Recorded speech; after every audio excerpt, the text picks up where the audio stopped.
Welcome to Relaxing Subjects. Settle in. There's nowhere you need to be for the next little while, nothing you need to solve, no thought you need to finish. Let your shoulders come down from wherever they've been holding themselves all day. Let the breath go long and slow, the way it does on its own once you stop supervising it. And let me tell you about a very old text, one of the shortest ever written, and one of the strangest, a single page of words that has been whispered and chanted for well over 1,000 years in temples and mountain caves and quiet rooms, not so different from the one you're in now. I want to begin by saying the words themselves, not to explain them yet. Just to let you hear them, the way you might hear rain on a roof before you're awake enough to name it as rain. Because this text does something that almost no other beloved scripture in the world dares to do. It says no. And then it says no again. And then it keeps saying no, gently, patiently, one small negation after another, until it has said no to nearly everything a person could think of. It says there is no eye, no ear, no nose, no tongue, no body, no mind. It says there is no colour, no sound, no smell, no taste, no touch, no object of thought. It says there is no suffering, no cause of suffering, no end of suffering, no path that leads out of suffering. And then, as if that weren't already enough to unsettle anyone, it says there is no wisdom, and no attainment either, nothing to gain, and no one to gain it. Sit with that for just a moment, in the soft way you sit with things at this hour. A text treasured by hundreds of millions of people, recited more often than almost any other, and it spends nearly its whole length saying the word no. No eye, no ear, no suffering, no path, no wisdom, no attainment. If you had never heard of it, you might think it the saddest thing ever written, a long, quiet emptying out of the whole world, a hand sweeping everything off the table and leaving the table bare. And here is the first strange, warm secret I want to give you before we go any further. The one small sentence that turns the whole thing over like a stone in a stream. Emptiness, the word at the heart of this text, does not mean that nothing is there. It means that nothing stands alone. Let that settle. Nothing is missing. Nothing has been taken away. The world is exactly as full as it was a moment ago. The lamp still glows. Your blanket still has its weight. The night still holds its quiet. Nothing has vanished. It's just that, when you look very closely, you find that not one single thing in all of it stands entirely on its own. Everything is leaning on everything else. The lamp needs the electricity and the glass and the hand that switched it on, and the eye that sees its light. Take any of those away, and the lamp's glow is not quite the same lamp's glow. Nothing in the whole soft night is a little island. Everything is a knot in a net, held by every other knot. That is what the word emptiness means in this old text. Not a void, not a blank, not a hole where the world used to be. It means empty of standing alone, empty of being its own little self, sealed off, independent, needing nothing. And when you understand it that way, when the word stops sounding like loss and starts sounding like connection, the whole long chain of no eye, no ear, no suffering, no path begins to feel like something else entirely. Not a taking away, a loosening, a soft unclenching of the hand. But I'm getting ahead of myself. And there's no hurry tonight. Let me set the scene. Because this text is not just a list of ideas, it has speakers. It has a picture at its centre, and it's a beautiful one, worth holding in your mind as you drift. The words are spoken by a figure called Avalokiteshvara. It's a long name, And you don't need to hold it tightly. Let it move through you like a slow syllable. Avalokiteshvara, in China, this same figure is loved under the name Guanyin. In Japan, Kannon, in Tibet, Chenrezig, different tongues, different lands, the same tender presence. And of all the things this figure is known for, the deepest is compassion. Avalokiteshvara is the one who listens to the suffering of the world, the bodhisattva of compassion, the one who bends toward pain the way a tree bends toward light. When people are frightened, when they are grieving, when they are lost in the dark, it is Avalokiteshvara they call. And the figure Avalokiteshvara is speaking to has a name too, Riputra. Now here is the small, quiet drama that most people rush right past, and I don't want us to rush it, not tonight. Riputra was not a beginner. Riputra was, in the older tradition, the disciple famous above all others for one thing, wisdom. He was called the one foremost in wisdom, the sharpest mind among all the Buddha's students, the great analyst, the one who could take any question apart and see clearly to its bottom. If you wanted the clearest thinker in the room, you wanted Riputra. So look at what's happening here, and let it be beautiful rather than merely clever. The one whose whole being is compassion is teaching the one whose whole being is wisdom. The heart is speaking to the head. The figure who feels the world's suffering most tenderly is turning to the figure who understands the world most precisely, and offering him something even his great precision had not yet fully grasped. It's as though the deepest kindness in the world leaned over toward the sharpest mind in the world and said, softly, "There is one more thing, and it is the thing that will finally let you rest." Hold that picture as you lie there, the two of them, compassion and wisdom, facing one another. It is not an argument, it is not a lecture. It is the gentlest handing over of the one insight that loosens everything. And what makes this all the more remarkable is how small the text is. This is not a great sprawling book. In the form most people recite, the short form, the one chanted daily across China and Japan and Korea and Vietnam and Tibet, it runs to only about 260 Chinese characters. 260. You can chant the whole thing in a minute or two. A single page. Less than a page. You could copy it out by hand in the time it takes a cup of tea to cool. And yet, here is the wonder of it.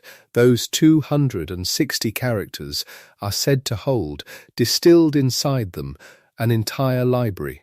Because this little text belongs to a much, much larger family of teachings called the perfection of wisdom.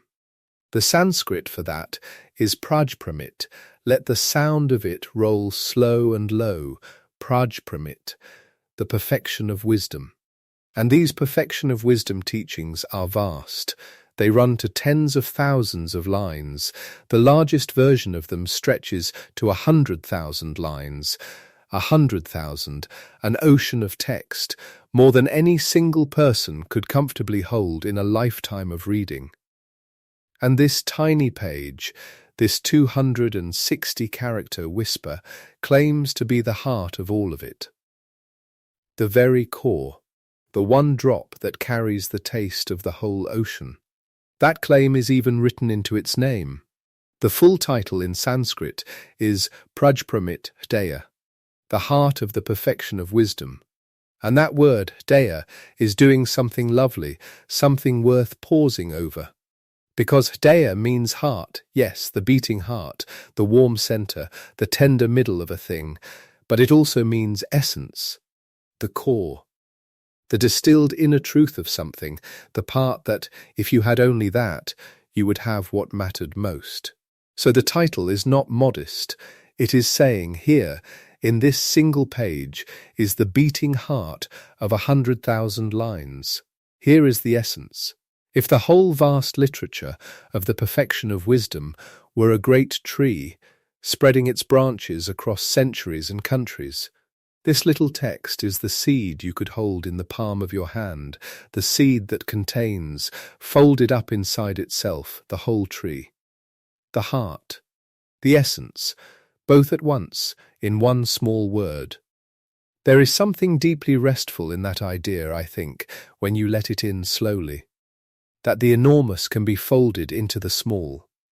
That you don't need 100,000 lines tonight. You don't need the whole library. You need one page, one heart, one essence, whispered slowly enough to follow. And the rest can wait, or the rest can simply not be needed at all, because the whole tree is already here in the seed. Now let me come back to the question that has been quietly waiting this whole time, the one I set down a few minutes ago and promised to return to. It's the natural question, the one anybody would ask.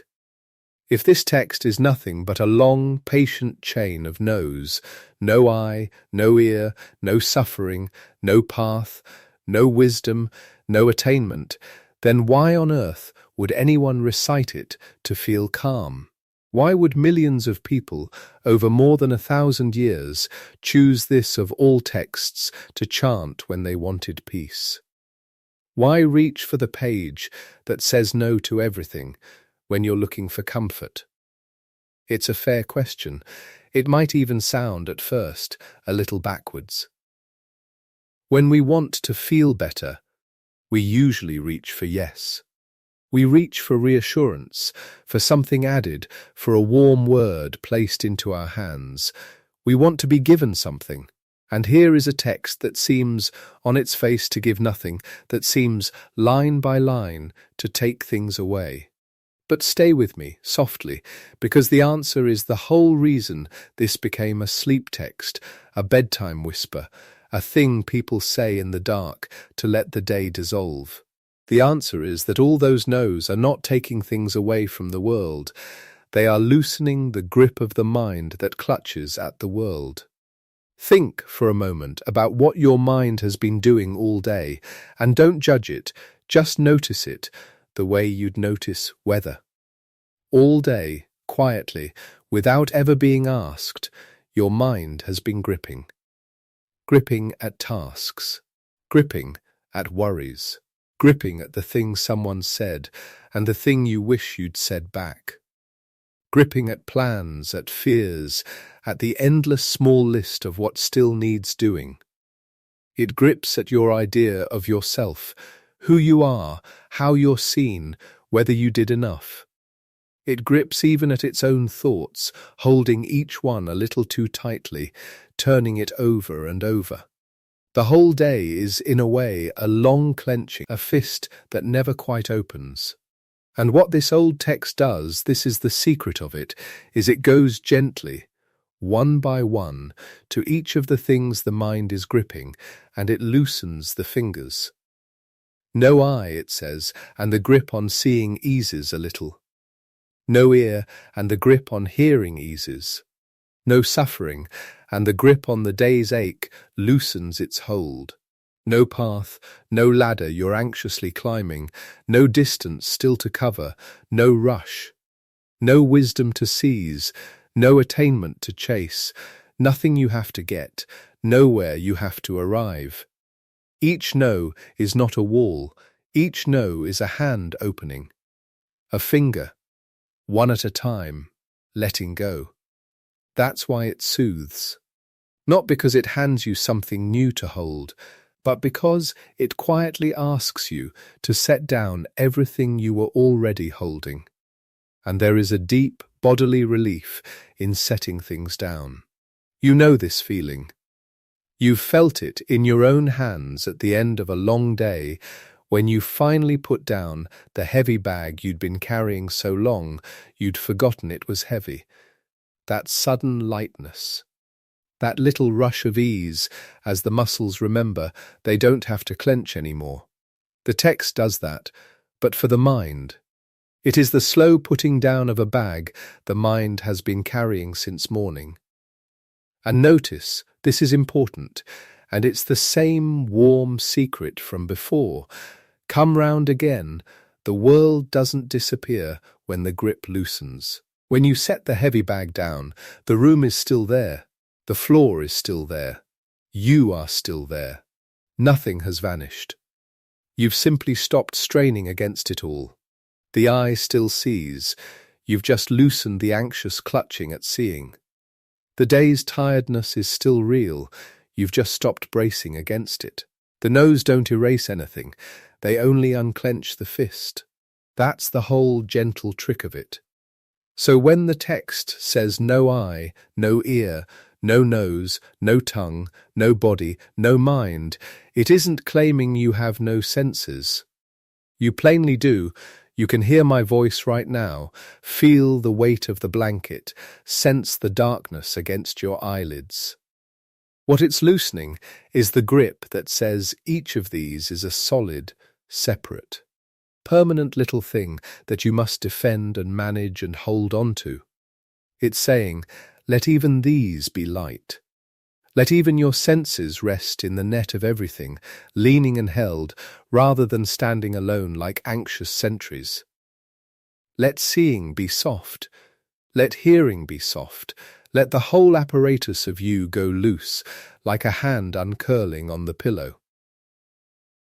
This is what people found over centuries when they chanted these words slowly in the evening. Not a philosophy exam, a release. The rhythm of it, the repeating no, no, no, is itself a kind of exhale. Say it slowly enough, and it stops being an argument and becomes a breathing. Each phrase, a little letting go. Each negation, a loosening of one more finger. And by the end, if you followed it gently, rather than gripping even at the text itself, the mind is not full of ideas.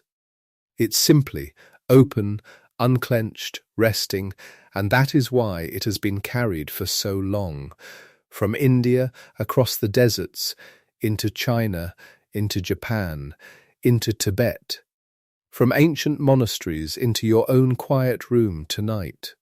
Because a text that patiently loosens the grip of the mind is exactly the kind of text you want beside you at the edge of sleep. Sleep, after all, is itself a letting go. You cannot grip your way into sleep. You cannot clench your way into rest. Sleep comes precisely when the fist opens, when the last thought is finally set down, when you stop holding on. And this old page, this heart, this essence, this seed of 100,000 lines is, more than almost anything ever written, a long, tender instruction in how to open the hand. Let me say those first words again now, more slowly, and hear them differently this time, not as loss, but as loosening. No eye. Let the eyes rest, no ear. Let the listening soften. No suffering. Let the day's small aches loosen their grip. No path, nowhere to go, nothing to climb, no distance left tonight, no wisdom to grasp, no attainment to chase, nothing to get, nowhere to arrive. Only this, the breath going out, the hand opening, the bag set gently down on the floor beside the bed. Do you feel how the same words that seemed cold a little while ago now feel almost like a lullaby? That is the whole turn of this text, and we've only just begun to follow it. The words never changed, only the grip on them changed. That is the entire teaching, hidden in plain sight, that so often it is not the world that needs to change for us to find peace, but only the tightness of our holding. And there's a small human beauty in remembering who is saying all this, and to whom. It's Avalokiteshvara, compassion itself, doing the loosening. This is not a stern master demanding you give things up. It is the most tender figure in the whole tradition, the one who listens to every cry in the world, leaning close and saying, softly, you can put it down now. All of it. You've carried it long enough. And the one being spoken to, Riputra, the brilliant one, the sharp one, the one who understood so much. Even he is being shown that there is a rest deeper than understanding, an ease that all his fine analysis had not quite reached. That even the wisest mind, the one that grips ideas most skillfully, is invited, finally, to open its hand. There's a reassurance in that too, isn't there? If even Raputra, foremost in wisdom, needed to be reminded to loosen his grip, then whatever you've been gripping today, however tightly, you are in gentle company. You don't have to be finished. You don't have to have figured it all out. The invitation isn't to understand more. It's to hold less. So let's stay here a while longer, in the loosening, before we go on to what the word emptiness truly points to, and why even the most sacred lists in all of Buddhism get quietly set down. For now, just this. 260 characters, a single page that holds 100,000 lines, a heart, an essence, a seed, spoken by compassion to wisdom. And every no in it, not a wall but an opening hand. Feel the breath again, long and slow, unhurried, no one counting it, nothing to fix about it. Let it come in on its own, and let it go all the way out. And on each out-breath, you might let one small thing go, not by force, never by force, just by loosening.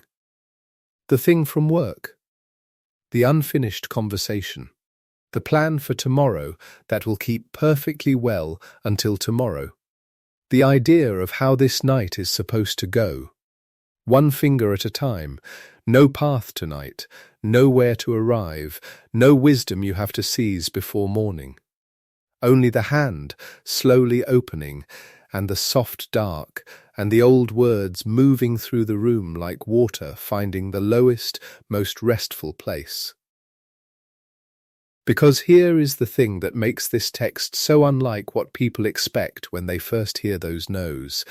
They hear no suffering, no path, no attainment, and they brace, thinking it means the world is being called empty in the cold sense, meaningless, hollow, not worth caring about.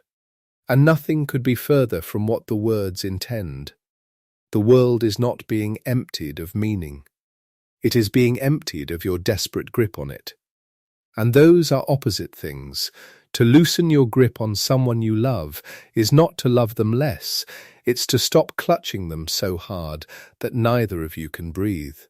To loosen your grip on the day is not to say the day didn't matter, it's to let the day be complete, finished, allowed to end, so that you can rest.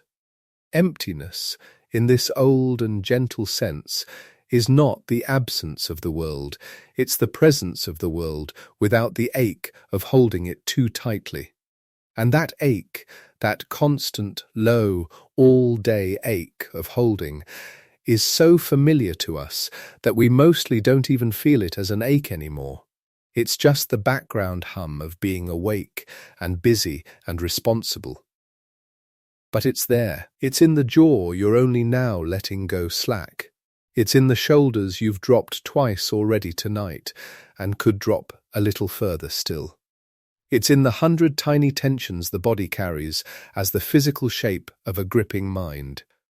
And this text, chanted slowly, reaches into all of that, not with force, but with permission. Permission to stop holding. Permission to let the eye be just an eye and not a watchtower. Permission to let the self be light, held in the net of everything, leaning and leaned upon, rather than standing alone and exhausted, guarding its own small borders through the night. That's the loosening.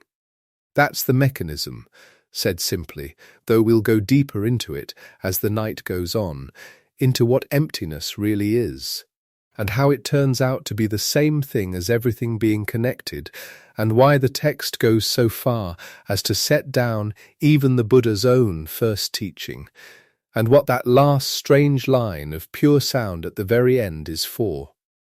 There's a whole slow journey still ahead, and it all drifts, like a river, toward that final murmur, gone, gone. gone beyond. A sound made not to be understood, but to be let go of, the way you're about to let go of this whole long day. But we're not there yet. We have all the time in the world, and the world has been set down, at least a little already, so let the words keep loosening. No eye, soft, no ear, soft, no suffering to brace against, no path to hurry down, no wisdom to clutch, no attainment to chase. Nothing you have to become before the morning comes, just the hand, one finger at a time, opening on the pillow. Just the breath, long and slow, going out into the dark, and compassion itself, leaning close in the quiet, saying what it has said to the wisest among us for more than 1,000 years. You can put it down now. You've carried it long enough. Let it be light. Let it all be light. And as the grip keeps loosening, notice how the nose begin to feel less like they're pointing at things out in the world, and more like they're pointing at the tight little labels the mind keeps slapping onto everything. Because that, it turns out, is where all the gripping really happens. Not in the world itself, which asks nothing of you and holds no opinion of the hour, but in the endless naming and sorting and judging the mind does on top of the world. This is good, this is bad, this must be handled, this cannot wait, this is who I am, this is what they think, this is what I failed to do. Layer upon layer of labels, each one a little handle the mind grabs. And the text, so patiently, reaches for each handle and loosens the fingers around it. Not the eye, the grip on the eye. Not the world, the grip on the world. Not you, the anxious clutching at the idea of you. There's a lightness waiting on the far side of that loosening, and you may already be feeling the first edge of it, that slightly weightless feeling, like the moment a held breath finally releases, like the first soft sink into a bed that's been waiting for you all day. That's the direction the whole text is moving. Toward lightness, toward the open hand, toward the far shore where nothing needs to be carried across. So rest here for now, in this first loosening, and let the picture stay warm in your mind as the night deepens. The two figures, facing each other in the quiet, compassion and wisdom, the tender one and the sharp one. The single small page that holds an ocean, the heart, the essence, the seed, and every no within it, spoken slowly, softly, as what it has always truly been, not a loss, not a void, not a cold emptying of the world, but a hand, patiently, tenderly, finger by finger, learning at last how to open. And so we arrive, slowly and without hurry, at the word itself. The single word that the entire sutra revolves around the way a planet moves around a sun it cannot quite touch, but cannot leave. The word that has been translated into nearly every language that has ever tried to hold a Buddhist idea, and that has been misunderstood in nearly all of them, not because the translators were careless, but because the word points to something the ordinary mind does not naturally face in this direction. The word is nyat. Say it slowly if you like, in the privacy of your own quiet. Shunyata. 3 syllables, soft and open, ending on a breath rather than a stop. Nyat, emptiness, and here, right at the beginning of what the word means, is where we need to pause and be very careful, because emptiness, in the English ear, carries weight of a particular and unhelpful kind. It sounds like absence. It sounds like a room after the furniture has been removed, the walls still bearing the outlines of what used to hang on them, the floor still showing the dents where the legs of a heavy table once pressed down. It sounds like the feeling of a house after someone has gone. It sounds like loss. It sounds, if you let the word settle without any further guidance, uncomfortably close to nothing. That is not what nyat means. not even slightly.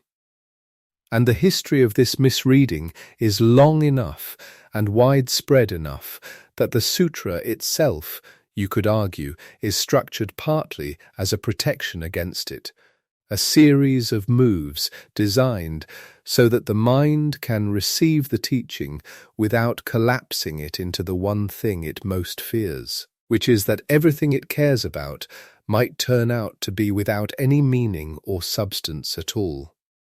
So let us set aside, one by one and without any rush, the three most common misreadings that tend to gather around this word like fog around a coastline. They are easy misreadings, honest ones even, and setting them aside is not a correction in the scolding sense. It is more like clearing a window so that the actual view becomes visible. The view has always been there, the fog was just in the way. The first misreading is nihilism, the reading that emptiness means the world is a void, that existence is fundamentally hollow, that nothing is real and therefore nothing matters. This is perhaps the most understandable misreading because the sutra, on its surface, does appear to be saying something in this direction. No form, no feeling, no perception, no suffering, no path. If you move through that list quickly and without context, it can sound very much like a catalogue of negations, a text that is systematically dismantling the world and leaving nothing behind. A kind of philosophical wrecking ball, demolishing room after room and sweeping the rubble away until there is only an empty lot and a cold wind. But this is precisely what the sutra is not doing, and the guard against this reading is built right into the text's most famous line. When Avalokiteshvara says that form is emptiness, he does not stop there. The sentence does not end. It turns around and completes itself. Emptiness is form. Those four words, emptiness is form, are the entire defense against the nihilistic reading, tucked into the same breath as the opening that could be mistaken for it. If form were simply emptiness and the sentence ended, you might have a nihilistic sutra. But the sentence comes back, and coming back is everything. Emptiness is form. The world has not been dissolved, its nature has been clarified. We will spend a good deal of time with this bidirectional formula, and it will repay the attention. The second misreading is adjacent to the first, but has a slightly different flavour. It is the reading that the world is an illusion, that what we perceive is fundamentally unreal, a kind of cosmic magic trick or dream from which we could, in principle, wake up to find that nothing ever actually existed.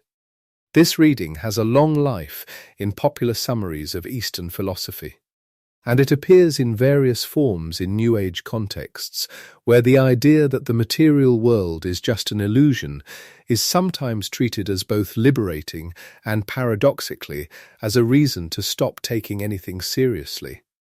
If nothing is real, then perhaps effort is unnecessary, perhaps loss is not truly loss. Perhaps suffering itself can be dismissed as a kind of mistake in perception. The sutra does not teach this either. In fact, the tradition from which the Heart Sutra arises is quite careful to insist that the distinction between real and illusory is itself one of the conceptual pairs that emptiness dismantles. The world is not declared unreal. Phenomena are not shown to be a dream that will dissolve when you wake up correctly. What the teaching does instead is far more interesting and in certain ways far more demanding. It shows that phenomena do not have the kind of fixed, solid, independent reality we tend to assume they do, while still fully allowing them their arising, their passing, their causes and conditions, their weight and texture and consequence. The chair is not an illusion. The chair is just not as rigidly, independently, self-standingly chair-ish as the unexamined mind tends to assume. And that difference, which sounds small when put that way, turns out to change almost everything. The third misreading is more recent and comes with the particular authority of scientific language, which gives it a persuasiveness the other two misreadings lack. It is the analogy, widespread in popular science and spirituality writing, that emptiness in the Buddhist sense corresponds to what physics tells us about matter. The argument runs something like this. Modern physics shows us that solid matter is mostly empty space, that what appears to be a dense object is mostly a swarm of particles held apart by forces, and that at the deepest level matter and energy are interchangeable. Therefore, the Sutra's statement that form is emptiness is essentially a statement that matter is energy, that solid things are mostly space, that science and Buddhism are saying the same thing in different languages. This is a lovely idea, and it has the advantage of making the Sutra feel contemporary and scientifically validated. But it is not what the Sutra means, and the scholars and teachers who work most closely with the text are consistent and gentle in pointing this out. The Sutra's emptiness is not a claim about the physical composition of matter. It is not an early intuition about quantum mechanics or particle physics. It is a teaching about the nature of the relationship between phenomena and independent selfhood, about whether things exist in isolation and from their own side, complete and self-enclosed, or whether they arise only in dependence upon other things, upon conditions and relations and the mind that apprehends them. The physics analogy, however appealing, changes the subject. And changing the subject is exactly what the misreading does. It takes a teaching about interdependence and grasping and the structure of experience, and it converts it into a statement about the microstructure of matter, which is a different question entirely.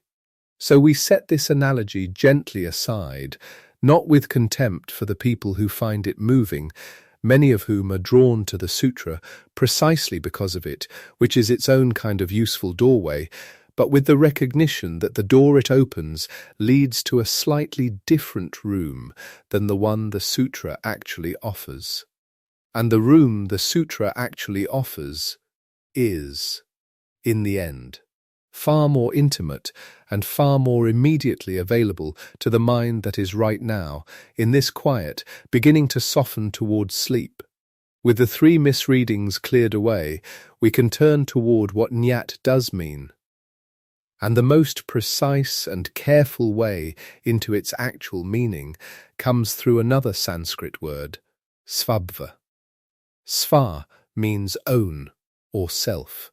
Bhuva means nature, being, existence. Svabhva, own being, inherent existence, the quality of existing from one's own side, independently, self-contained, needing nothing outside itself to be what it is.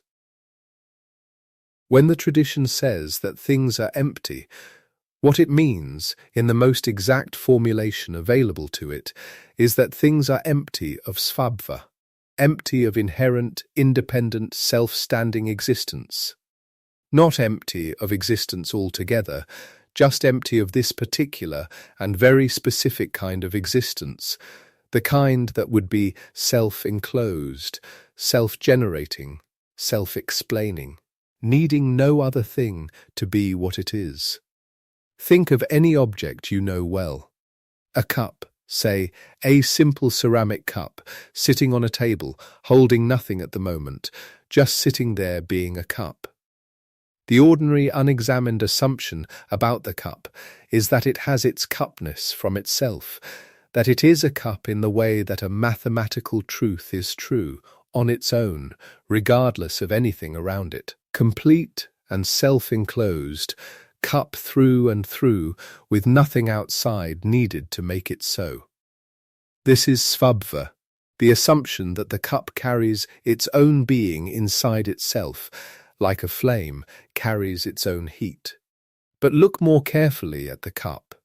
It is ceramic, which means it was clay, which means it came from the earth.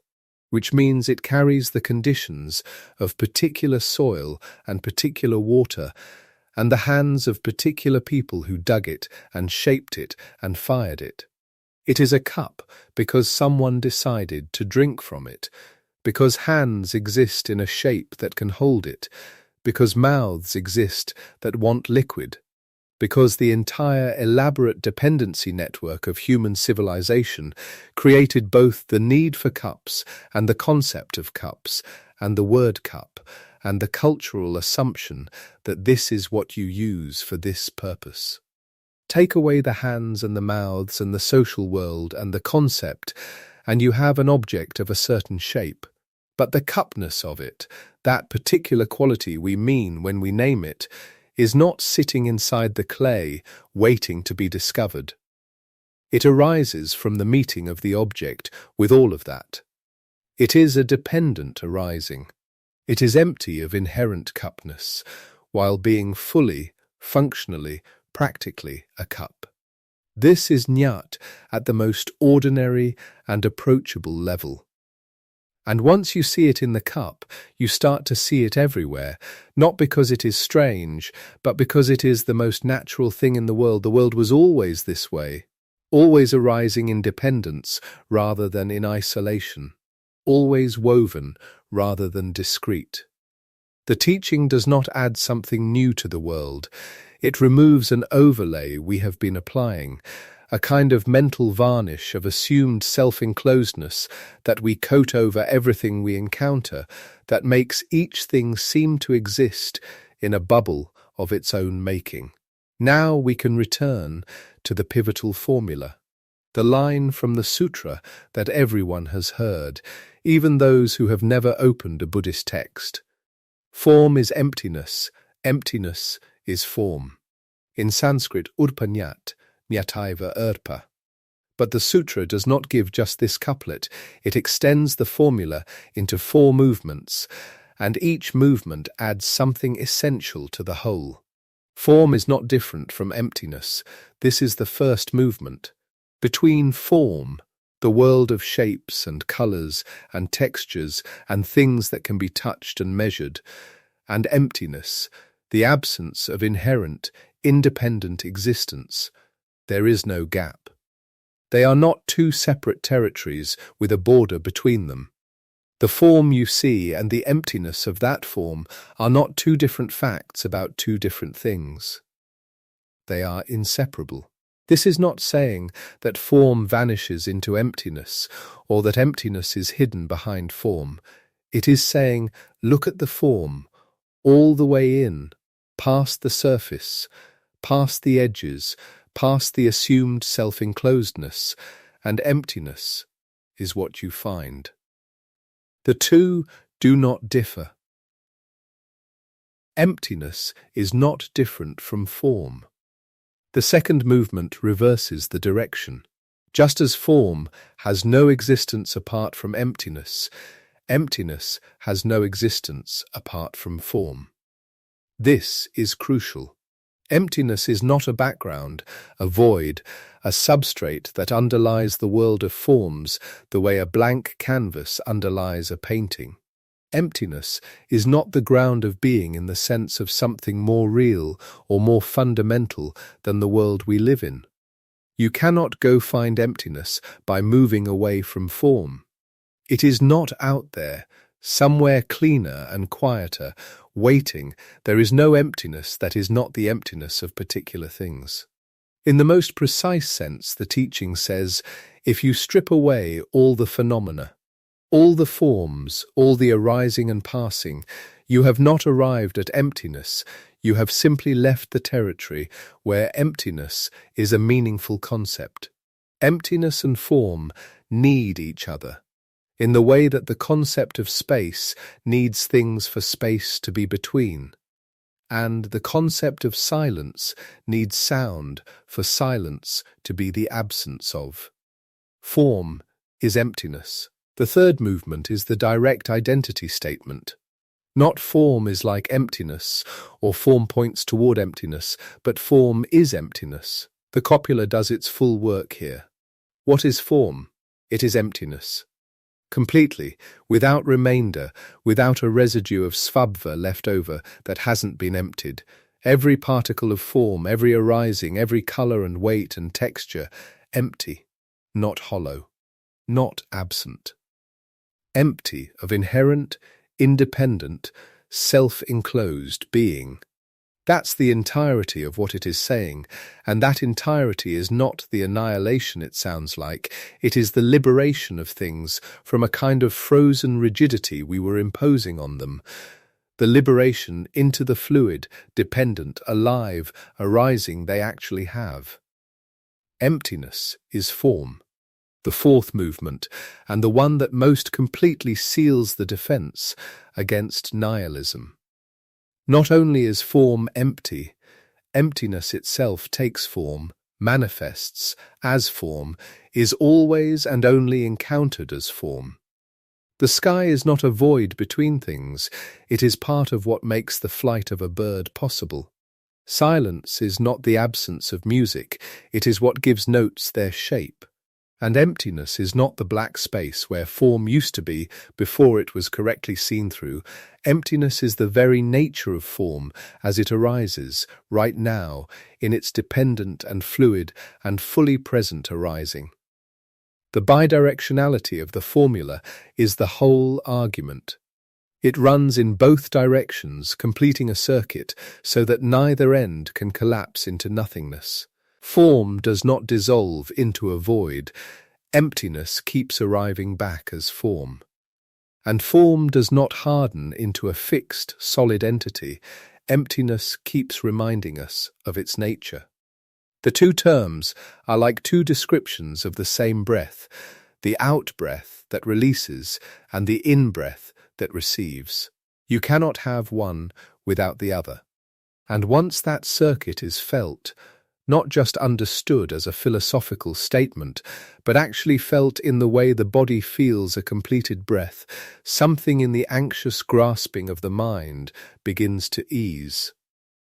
There is a certain quality to this easing that is worth staying with, because it is not the easing of having solved a problem. It is not the relief of having figured out the answer and being able to put the question down. It is more like the easing of having realized that the urgency you were bringing to the question was itself part of what was making the question feel so difficult. Form is emptiness, and that could have been terrifying, like learning the ground isn't solid. Emptiness is form, and that turns the terror into something softer. Something that still has texture and color and weight.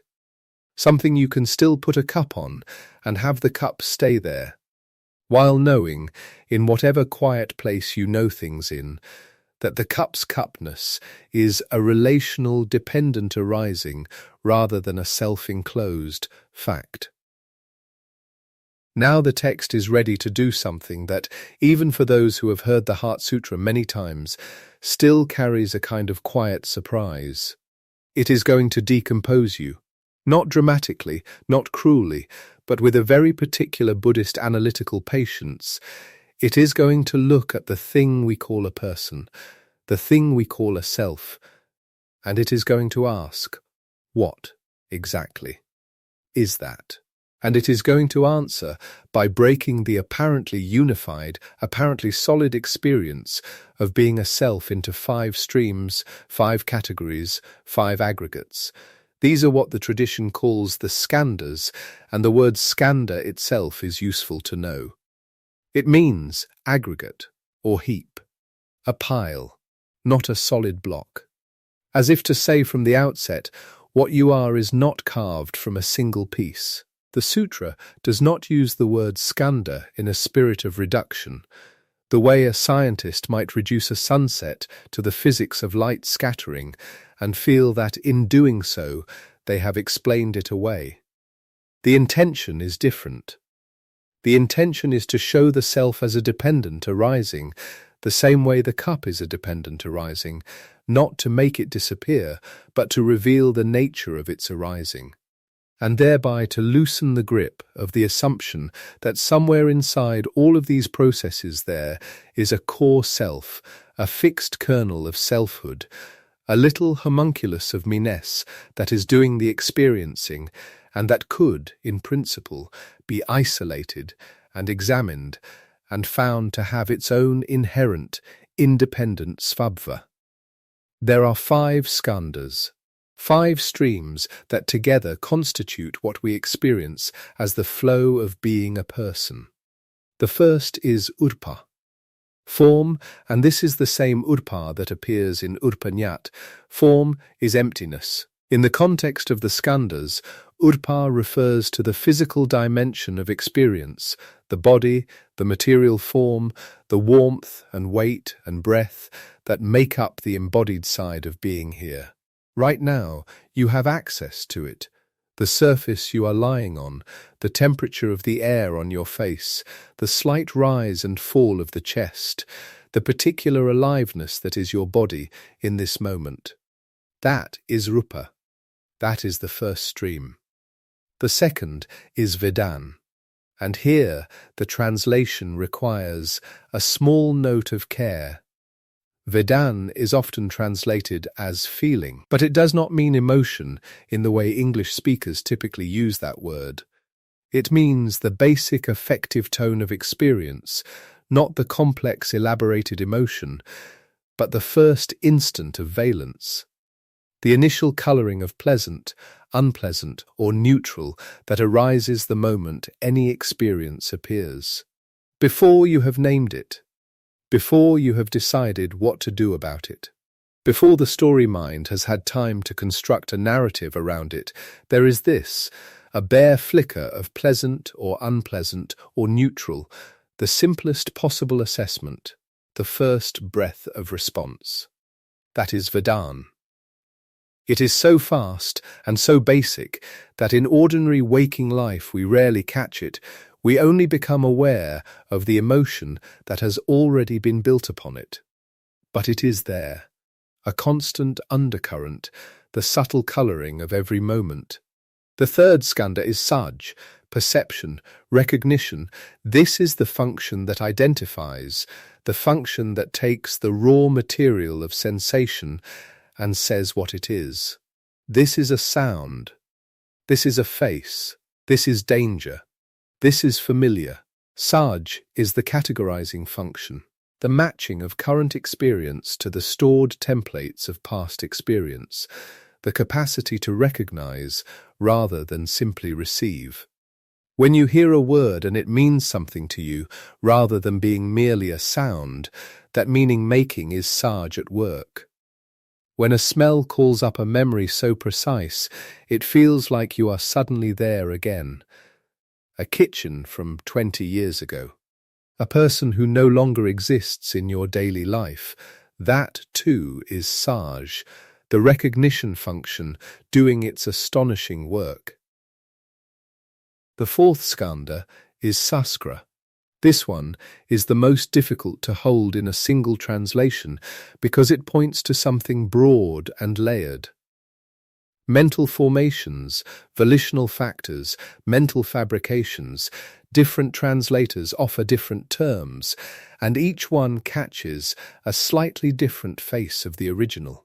Saskra points to the conditioned mental activities that shape how we engage with experience, the inclinations, habits, intentions, and dispositions that arise in response to what we perceive.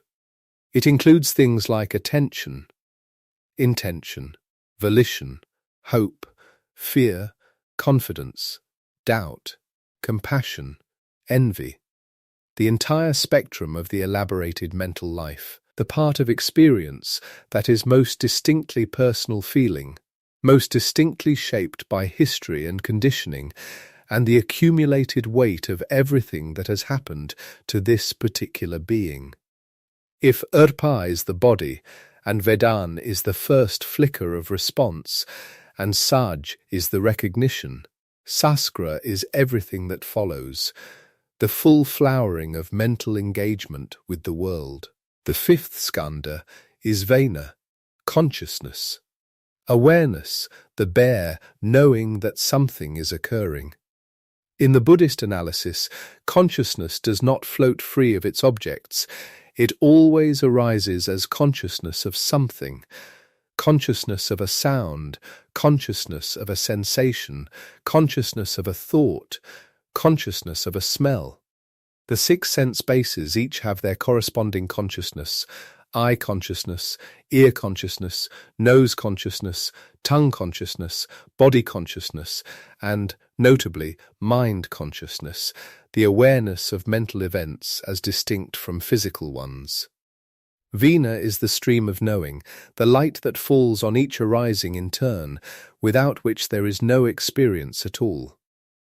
5 streams: form, the felt tone, recognition, the elaborated mental life, and awareness itself. And the extraordinary thing the Sutra is doing, by breaking the experience of selfhood into these 5, is this. It is asking you to look through the 5 streams for the self that is supposed to be having them. The self that all 5 are supposed to belong to. The owner, the experiencer, the thing that the body is the body of, that the feelings are felt by, that the perceptions are perceived by, that the mental formations elaborate on behalf of, that the consciousness illuminates for. Look for it. Look carefully. Take as much time as you need. You will find form, certainly. You will find the felt tone arising and passing. You will find recognition happening, that swift categorizing. You will find mental formations arising, intricate and shifting. You will find awareness itself, the bare noticing. But the self that is supposedly standing behind all of these, experiencing all of these, owning all of these, that one is harder to locate. Because it is not a sixth thing. Something additional and separate from the 5 streams. The aggregates are the experience in its entirety. There is no remainder, no extra. What we call a self is the 5 streams in their flowing totality, and when we look for the self as a separate entity that is somehow prior to and independent of all of this flowing, we are looking for svabhava, where there is only jnat. We are looking for the self-enclosed kernel, where there is only the river. This is not a loss. This is what the teaching insists on, gently but consistently. To discover that the self is not an isolated entity standing outside its experience, but a flow of dependently arising processes, this is not the discovery that you do not exist. You are here. The body is real in its arising. The feelings are real in their coloring. The recognitions happen, the mental formations elaborate, the awareness illuminates. All of it is fully real in the way that water is real, in the way that fire is real. It is real as process, as dynamic arising, as something with causes and conditions and consequences and weight. It simply is not real in the way that a stone in a box is real, sitting there self-completely, unchanged whether or not anything touches it, identical to itself regardless of relation. There is something quite settling about this, if you let it arrive without the reflex of alarm. The self as a river is not less of a self than the self as a stone. In many ways it is more alive, more responsive, more genuinely connected to everything it moves through and everything that moves through it, more capable of change and growth and actual relationship. A stone in a box has no real relation with the box, it merely coexists. A river relates to everything, the banks that shape it, the weather that feeds it, the rocks that turn it, the creatures that drink from it. The river is defined by its relationships. And so, the teaching quietly suggests, are you? The 5 skandhas, seen clearly, reveal not a void but a web. And a web is not nothing. A web is precisely the kind of being that exists only through its connections. Take away the connections, and there is no web, Not because the web never existed, but because the web is the connections, not a thing that has connections. The self, seen through the lens of the 5 skandhas, is seen as the web rather than the stone. And the web is richer, more real, more fully present and alive than the stone could ever be. Precisely because it is always in relation, always arising from and toward something, always empty of isolated self-enclosedness, and always, because of that emptiness, fully woven into the fabric of everything around it. And here is perhaps the most unexpectedly beautiful thing about understanding the skandhas in this way. When you decompose the apparent unity of experience into the 5 streams, when you let the body be the body, the felt tone be the felt tone, the recognizing be the recognizing, the elaborate mental life be what it is, the awareness be awareness. Something that usually feels like a single heavy object becomes, without losing any of its reality, much lighter. Because the heaviness of the sense of self is not the heaviness of arpa, of the actual physical body with its warmth and solidity. The heaviness is the added weight of the assumption of svabhava. The pressure of believing this entire flowing process must be protected as a fixed and isolated thing, defended at every point, maintained against the current of change that would erode it if you ever stopped gripping. That gripping is effort. That effort is exhausting. And most of us carry it so constantly, so quietly, that we have forgotten it is something we are doing rather than something that simply is. We do not notice the grip until the grip loosens, and we do not notice how much energy the grip was taking until we feel the release of energy that comes when it softens even slightly. The 5 skandhas, offered slowly, offered in the way that the Sutra offers them, as the very substance of what we are, nothing hidden, nothing added, can be received as an invitation to put down the effort of maintaining the fiction of solidity. Not to stop existing. Just to stop gripping the existence that is already fully here, already flowing, already real in its flowing, and needing no additional defending to stay what it is. This is where the body and the teaching begin to meet in the specific way that matters for this quiet hour. Because the body, when it releases the grip, knows immediately what to do. It sinks, it softens. The breath deepens without you asking it to. The weight that had been somehow suspended, the muscles that had been holding a fraction of vigilance even while still, they remember that the night is safe and the darkness is simply the ordinary night, and nothing is required of them right now. Not even the effort of being a fixed and isolated self. The 5 streams are still flowing. Rupa is still here, the warmth of the body, the surface beneath, the breath moving. Vedana is still arising, the quiet, pleasant tone of rest, the neutral texture of the dark. Saj is still happening, recognizing these words, making sense of these sounds, fitting them into an understanding that has been building through this whole long evening. Saskara is still present, the inclinations and habits of the mind, growing quieter now, growing slower. The elaborations becoming simpler and simpler as tiredness softens the complexity. And Vina, awareness itself, is still here, still illuminating, though the circle of what it illuminates is narrowing gently, as it always does in the approach to sleep. From the wide field of day to something smaller and more interior, and finally to almost nothing, to the single candle flame of consciousness just before it gutters, and the long, still, restorative dark takes over. All of that is the skandhas, in their actual living. All of that is jnat in its actual presence. Not as a doctrine requiring intellectual assent, not as a problem requiring a solution, but as the living texture of this moment, this breath, this particular softening of the mind that is already well underway. And you are not losing anything in this softening. That is the whole teaching. You are not losing the richness of the 5 streams by releasing the grip on the imagined stone self at their center.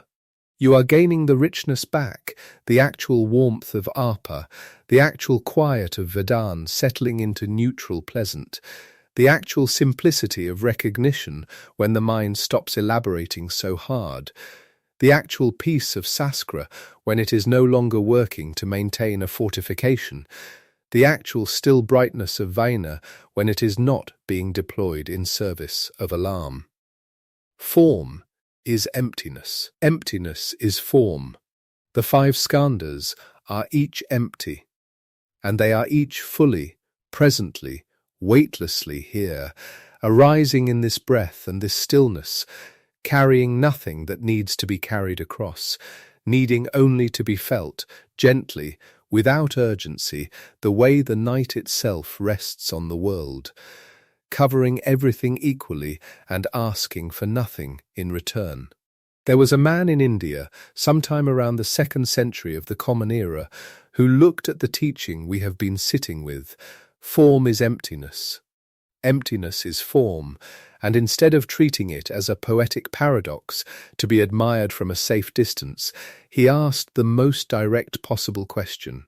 He asked, what does it actually mean for something to be empty? Not empty in some vague atmospheric sense, not empty as a mood or a metaphor. What does the word mean precisely if you press on it? What is being negated and what is being left standing? His name was Ungrajuna, and the answer he arrived at, worked out with the rigor of someone who genuinely needed to know and would not settle for approximation, is the answer that the Heart Sutra rests on. Its load-bearing beam, the thing keeping the teaching upright beneath all its layers of silence and sound.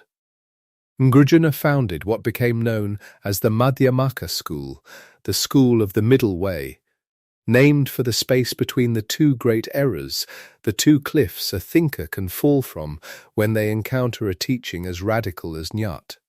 The first cliff is eternalism, the belief that things have a fixed, permanent, self-standing nature, that somewhere beneath the surface of appearances there is solid, unchanging essence.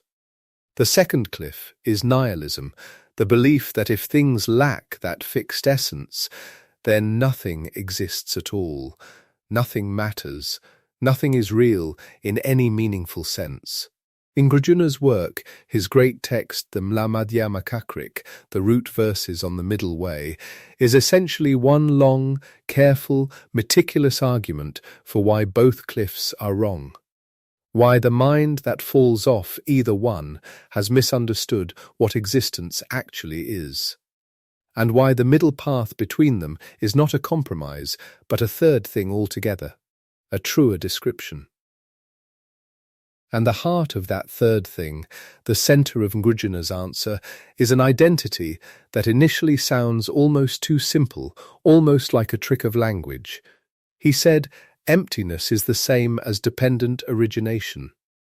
Nyat, the emptiness we have been exploring, the lack of inherent self-standing essence, is identical to Prityasamutpta, which is the teaching of dependent origination. The observation that all things arise in dependence on conditions, that nothing exists in isolation, that everything that is here because of a vast web of causes and circumstances that brought it into being and that sustains it moment by moment.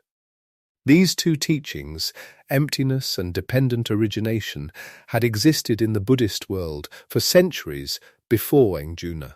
Dependent origination was one of the Buddha's earliest and most central observations, the teaching that suffering arises because of craving, craving arises because of sensation, sensation arises because of contact, contact because of the 6 senses, and so on, back through the chain, each link dependent on the one before, nothing standing alone, nothing arising from nothing. And emptiness, Nyat, was the great theme of the Prajpramit literature, the perfection of wisdom texts of which the Heart Sutra is the compressed essence. But they had often been treated as two separate teachings, two different things to understand. Ungrajuna's contribution was to see that they are the same insight, approached from two different directions. Think of it this way, and let this picture settle slowly, the way a clear thought settles into the mind, when the mind is quiet enough to receive it. A flame burning, a candle flame, say, the kind that sends a small warm light across a dark room. Ask whether the flame is empty in the sense of Nyat, and the answer is yes, the flame has no inherent, self-standing essence. It does not exist independently, there is no fixed permanent thing called flame, hiding inside the flickering that would keep flickering if the wick were gone. If the wax were gone, if the oxygen were gone, if the small movements of air that feed it were to stop. Remove any of those conditions, and the flame does not become a diminished flame, it ceases entirely. It is nothing other than the coming together of those conditions. It arises dependently. And now ask whether the flame is empty in the sense of nihilism, in the sense of not existing, of being an illusion. The answer is clearly no. The flame is warm. The flame gives light. The flame can burn your finger if you are not careful. It is fully, genuinely here. It is just here as something arising from conditions rather than as something standing alone. The flame is empty of inherent existence. The flame arises dependently. These are not two facts about the flame. They are one fact, seen from two angles. That is Ngrajuna's identity. That is the load-bearing beam. Let it rest there for a moment. There is no hurry. The room is quiet. Your body is already finding its own stillness.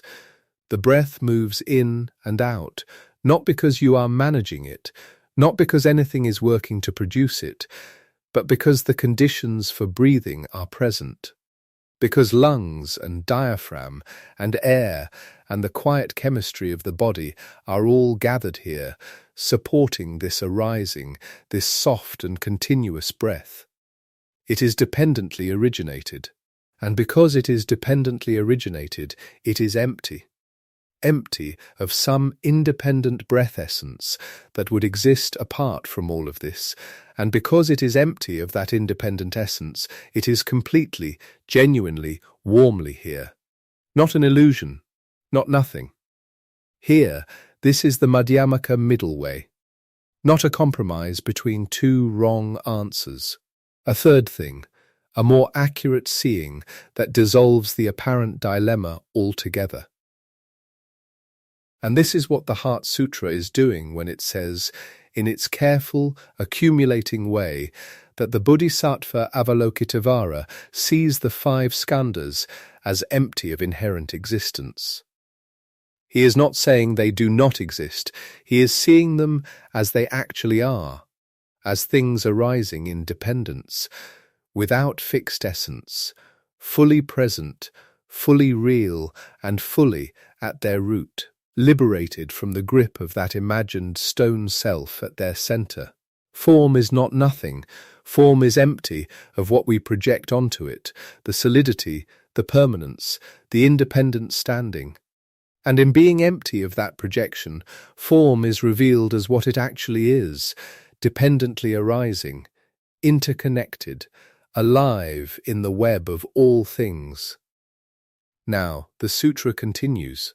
And here is where it becomes, even for those who have studied it for years, genuinely startling.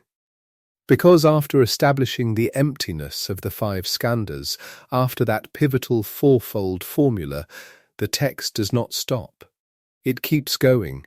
It turns its gaze systematically onto the other great categories of Buddhist teaching and applies the same treatment, not as decoration, not for comprehensiveness, because the logic demands it, and because the practical aim, loosening the mind's grip, is not yet complete. The Sutra says there is no eye, no ear, no nose, no tongue, no body, no mind, no form, no sound, no smell, no taste, no touch, no object of mind. The 6 sense faculties and their 6 objects are named and negated. Let that move through you slowly, because each item is a small release. In Buddhist thought, the sense bases, the 6 organs and their corresponding fields, are the gateways through which experience arises. The eye and its visible forms, the ear and its sounds, the nose and its smells, the tongue and its tastes, the body and its tactile sensations. And then the 6th, which tends to surprise people new to Buddhist thought, the mind as a sense organ, and mental objects, thoughts, images, concepts, memories as its corresponding field, the things it perceives. The tradition counted 6, not 5, because it recognized that the mind takes in mental phenomena just as the eye takes in light. Thinking is a form of perception, not a separate faculty that floats above the others. All 6 gateways, the Sutra says, and all 6 fields, all 12 of what are called the yatanas, are empty. Empty of the independent, fixed existence we unconsciously attribute to them. We move through our days treating the eye as a stable organ that passively receives a stable world. Treating sounds as self-existing objects that arrive from a self-existing outside, treating our thoughts as visitors from some other room. But the eye is a constantly changing process. The sound is an arising in the meeting of air and ear and attention and memory. The thought is not visiting from somewhere, it is arising here, from everything that came before it, in conditions, dependently. There is no fixed eye essence that the eye possesses. There is no self-standing sound object arriving fully formed. There are arising, dependent, empty processes all the way down. The Sutra says there is no realm of eyes, and so on until there is no realm of mind consciousness. This is the 18 dhitus, the sense organs, their objects, and the 6 corresponding kinds of consciousness, extended and then also released. Nothing in this is nothingness. Everything in this is dependently arising. And then the Sutra moves to something even more ancient in the tradition, the 12 links of dependent origination, the very chain the Buddha himself described at the center of his earliest teachings. The 12 nidnas, ignorance conditions mental formations. Mental formations condition consciousness. Consciousness conditions name and form. Name and form conditions the 6 sense bases. The 6 sense bases condition contact. Contact conditions feeling. Feeling conditions craving. Craving conditions clinging. Clinging conditions becoming. Becoming conditions birth. Birth conditions old age and death, and sorrow and lamentation and suffering. This is the chain of suffering, as the tradition articulated it, the sequence of conditions through which suffering perpetuates itself, from the root of ignorance, the not seeing clearly, all the way to the universal fact of old age and death. It is a profound analysis. It maps, with remarkable precision, the way that not seeing things as they are gives rise to craving, and craving gives rise to clinging, and clinging gives rise to the kind of becoming that always ends in something to grieve. And the Heart Sutra says, no ignorance, and no ending of ignorance, no old age and death, and no ending of old age and death. This is said so quietly in the text, just as quietly as everything else, with the same measured tone in which it named the skandhas and the sense bases. But what it is doing is extraordinary. It is taking the 12-fold chain of dependent origination, one of the most revered analytical structures in the entire Buddhist tradition, something that generations of practitioners had contemplated and memorized and turned over in meditation, and saying that this, too, is empty. Not the ignorance itself, it is still pointing at real suffering, but the reified, fixed concept of ignorance, the idea that there is a thing called ignorance with inherent existence, with its own independent essence, standing on its own, that is what is being negated. And the ending of ignorance, the liberation, the other side of the chain, that is also said to be without inherent existence. This is the sutra holding both ends of the chain up to the light and showing that neither end is a fixed, graspable thing. Not the beginning of the problem and not the solution. Both arise dependently. Both are empty. The chain itself is empty of the independent existence we might project onto it if we began to treat it as a metaphysical map of solid realities rather than as a pointing at tendencies, at patterns, at the way things move when conditions are such.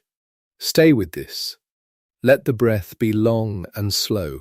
There is something happening here that is not an intellectual exercise. Even if the words I am using are precise and careful, the sutra is walking the mind through a series of releases. Each negation is a small unclenching. Each no is a place where something that was held tight can soften just a fraction. No ignorance to grasp at, no ending of ignorance to strain toward, no old age and death to brace against in the way the mind braces, not the fact of them, but the solid imagined thing the mind makes of them, the weight the mind carries by treating them as objects with edges and substance and a fixed, terrifying nature. That weight is what the sutra is setting down. And then comes the most startling moment in the text. The moment that even after centuries of commentary, even in traditions that chant these words every single day, can stop you if you let it. The sutra says, no suffering, no origin of suffering, no cessation of suffering, no path, no suffering, no origin, no cessation, no path. This is the Four Noble Truths, the teaching traditionally regarded as the Buddha's first and most fundamental teaching, the teaching he gave in the deer park at Varanasi to his first 5 disciples after his awakening. Dukkha, the unsatisfactoriness, the suffering, the dis-ease that pervades conditioned existence. Samudaya, the origin of suffering in craving and clinging. Nirodha, the cessation, the possibility of the end of suffering, the teaching that there is a way out. Miska, the path, the eightfold way, the practical training that leads toward that cessation. These are the cornerstone of the entire edifice of Buddhist teaching. They are what the tradition rests on. They are what distinguishes Buddhist teaching from nihilism on one side and from the belief that everything is fine as it is on the other. And the Heart Sutra says no. No suffering, no origin, no cessation, no path. If this sounds like heresy, that is exactly the reaction the text is designed to provoke. Not because it wants to startle, not as a kind of spiritual shock therapy for its own sake, but because the provocation is the teaching. The reaction, the slight contraction, the brief alarm, the feeling that something important has been taken away. That reaction is the teaching showing you something about your own mind. The mind that recoils is the mind that is grasping even at its own liberation. The mind that grips even the concept of the path. Think of the analogy the tradition itself uses, an analogy the sutra is implicitly invoking in this very negation. A raft. You are on one shore and you need to cross a wide river. You build a raft, you learn to build it, you labor over it, you carry the tools of its construction, you practice crossing. The raft is real. The crossing is real. The far shore is real. You genuinely need the raft. But when you have crossed, when you stand on the far shore with the water behind you and the ground under your feet, you do not carry the raft on your back into the forest. You set it down. Not because the raft was wrong, not because the raft was an illusion, but because the raft was a means, and the means has been used, and carrying it now would only be a burden. The Four Noble Truths are the raft. The Eightfold Path is the raft. The entire analytical structure of Buddhist teaching, the skandhas, the yatanas, the 12 nidnas, these are the raft. And the Heart Sutra is speaking from the far shore. Speaking back to those still building, still rowing, to say, the raft works and the raft does not have inherent existence. It is empty. Even liberation is empty of a fixed, self-standing nature. Even the path is empty. And that is not a threat to the path, it is the path's deepest validation, because a path that is empty of fixed essence is a path that actually moves you, a raft that actually floats, precisely because it is made of conditions that respond and bend rather than of rigid stone that would sink. This is the pedagogical device at the heart of the Prajpramit philosophy, the vast ocean of texts of which this single, brief, barely a page sutra is the condensed essence. The teaching negates itself. It does not negate itself because it is confused or self-undermining. It negates itself as the final act of pointing. Because a finger pointing at the moon is useful until the moment you mistake the finger for the moon. And then the most useful thing the finger can do is fold itself down, out of the way, so the moon can be seen directly. The concepts, the categories, the carefully worked frameworks, they are fingers pointing. The Heart Sutra is the text that, at the very end, folds the fingers down. No suffering, not as a denial that suffering exists, but as the release of the concept of suffering as a fixed, graspable thing. No path, not as the denial that practice and effort and the development of wisdom and compassion are real and needed. They are. But as the release of the concept of path as a self-standing object you possess, something you carry on your back after you have already crossed. The Bodhisattva Avalokitevara, seeing clearly, moves freely. And the teaching he is offering to Riputra, the disciple foremost in wisdom, the one who has analyzed and categorized and understood the great frameworks, is the teaching that even wisdom, in its final reaching, must release itself. No wisdom, the sutra says, no attainment, and no non-attainment. This is where the logic arrives, at its gentlest and most complete, not nothing, not everything, but the spacious openness that neither concept can contain. Let your body go a little heavier now. Let the muscles that were perhaps still holding a trace of the day's tension, the shoulders, the jaw, the hands if they were lightly curled, let them soften. One by one, as if the sutra's sequence of no's were washing over them in turn. No tension in the eye, no tightness in the ear, no clenching in the jaw. No suffering needing to be solved before you can rest. No path needing to be walked before the night can give you what it is already giving. Because this is what the recitation does. This is the mechanism, the answer to the question that has been open since the beginning. The question of why anyone would choose to repeat a text full of negations when they are trying to find peace. Why the tradition reaches for a wall of no as a vehicle for rest. The answer is because each no is a hand opening. Because the mind, left to its own devices in the dark, will grip. It will find something to hold, something to rehearse, something to solve. It will grip the day's events and run them forward and backward. It will grip tomorrow's demands and arrange them in order of urgency. It will grip old fears, old angers, old embarrassments, carrying them through the night as if the night were a continuation of the problem rather than a pause from it. The mind grips because gripping is what it knows. Because it was trained all day, every day, to hold things, to hold plans, to hold self, to hold the story of who we are and what we need and what is at stake. And the Heart Sutra, recited slowly, is a gentle counter-training. Not a forceful stopping of the grip. Force only creates another thing to grip, resistance becoming its own new object of attention. But a quiet, systematic loosening. No eye, and the eye, the seeing mind, softens just a fraction. No ear, and the listening, the monitoring for danger, the vigilant attention to sound, softens a fraction more. No suffering to rehearse tonight. The sutra does not say this does not hurt.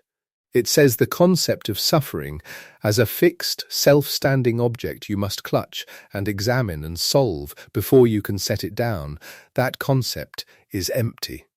You do not need to resolve everything to rest. The resolution is not a prerequisite for the rest. The rest is available now, as it always has been, before the resolution, beneath the resolution, independent of whether the solving is complete. No path needing to be walked tonight, no wisdom needing to be achieved before the night can offer what it offers equally to all. No attainment standing between you and this breath, and this breath, and this. This is the practice of loosening that the text performs when it is used for sleep, and it works not because sleep is a spiritual goal the sutra aims at. It is not, but because the sutra's actual aim, which is the release of conceptual grasping, and the condition needed for sleep, which is also the release of conceptual grasping, happen to be the same thing. The Bodhisattva's instruction to Riputra is also, if received in the right register, in the quiet and the dark and the heaviness of the late hour, an instruction to the tired, still gripping mind that is trying to find its way to rest.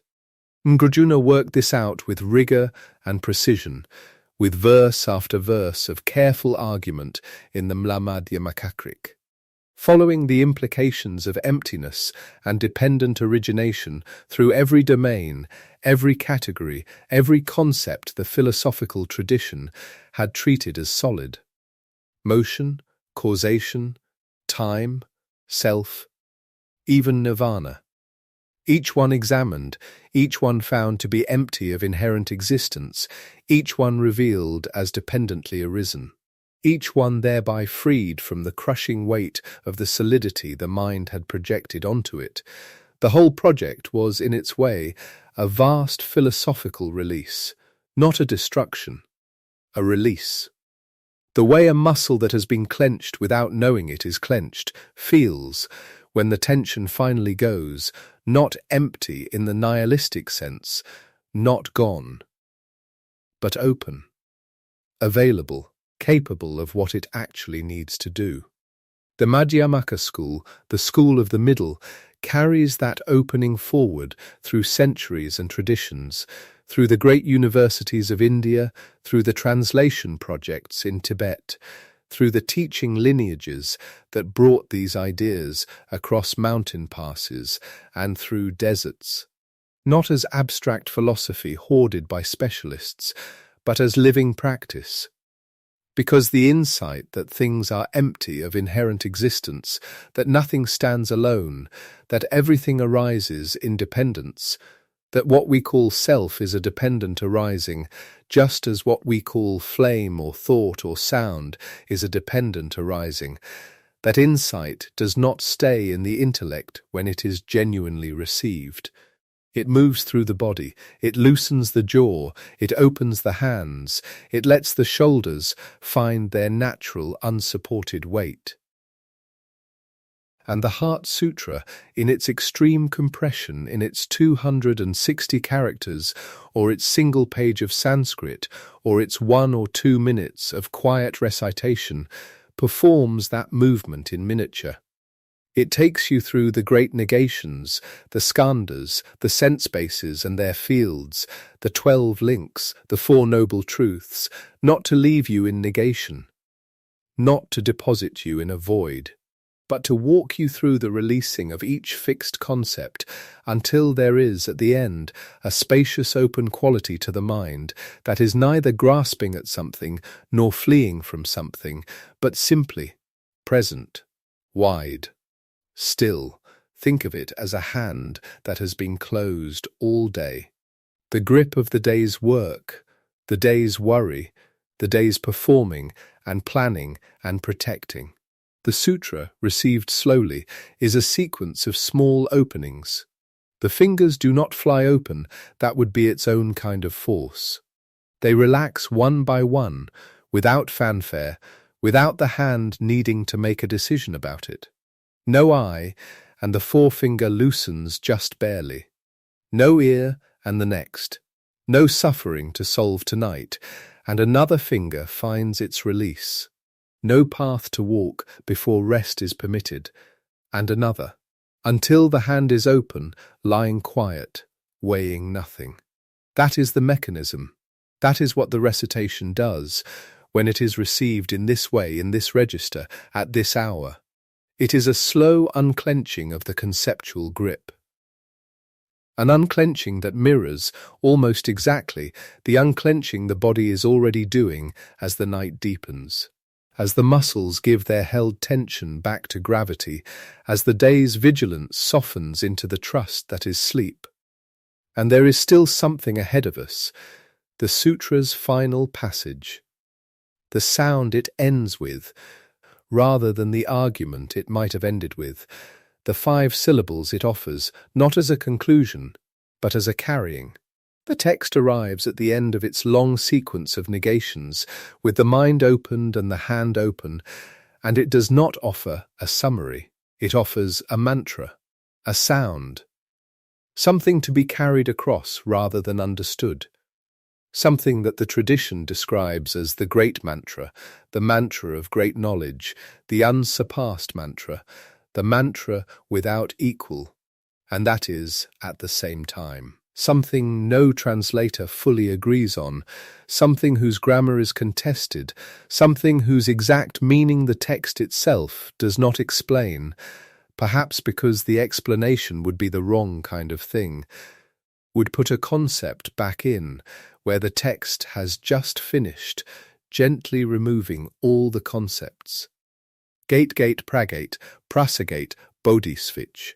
These 5 words are there, just ahead, waiting in the sutra's final lines, the way the far shore waits beyond the river, patient, not going anywhere, real in its own way, that is neither the near shore nor the middle of the crossing, but something else, something that reveals itself only in the arriving. We will come to them, but for now, the breath and the quiet and the weight of the body settling further into this still, supported place. The great middle-way thinker from 2,000 years ago and his careful, rigorous arriving at the identity that emptiness is dependent arising, and dependent arising is emptiness. The sutra's long sequence of no, each one a small release. The 4 noble truths themselves, set down, not destroyed, but set down, the way the raft is set down on the far shore by someone who has crossed and does not need to carry it any further. No wisdom to acquire before the night is permitted to do what the night does. No attainment standing as a gate between this breath and the next. Only this. Only the dependent arising of this moment, this breath, this quiet, this body, this particular and unrepeatable darkness of this particular and unrepeatable night, and the emptiness that is not a void, but the open space in which all of it, continues gently to arise. And here, in this particular and unrepeatable darkness, is where the teaching goes one step further than you might expect. One step that most discussions of the Heart Sutra, even careful ones, quietly leave out. You might imagine, if you have followed the thread this far, that emptiness, jnat, is the final answer. That the sutra has been building toward it the way a piece of music builds toward a resolution, and that when it arrives, when the great insight lands, you have traded one thing for another. You have traded the rigid, fixed, anxious self for the open and liberated understanding of emptiness. You have cashed in the old currency and received the new. You have set down the stone and picked up the feather. But the Madhyamaka understanding, the understanding that Ngrajuna worked out with such painstaking care across the pages of the Madhyamakakrika, does not stop there. It cannot stop there, because stopping there would leave you with a new thing to grip. And the whole enterprise of this teaching is the releasing of the grip, not the transferring of it to a worthier object. Jnat jnat. Say it slowly, even just in your mind. Emptiness, empty, the emptiness of emptiness. Two words that sound, at first encounter, like a philosopher having a very bad night, like someone who has erased so much from the chalkboard that they have finally started erasing the eraser itself. But follow it just a little way, and something unexpected happens. Something that feels, especially in the quiet of a late hour like this one, less like a logical puzzle and more like a small door opening in a wall you had assumed was solid. If emptiness means empty of inherent, independent existence, empty of svabhava, empty of that fixed self-standing essence, then emptiness, as a concept, as a thing your mind might point at and say there, that is what is ultimately real, must itself be empty of inherent, independent existence. It arises dependently. It is a teaching, a tool, a pointing finger. It is not a new foundation to stand on.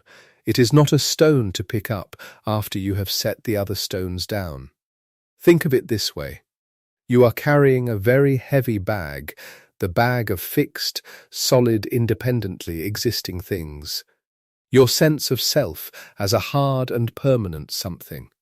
Your beliefs about how the world works, standing on their own, whether you look at them or not.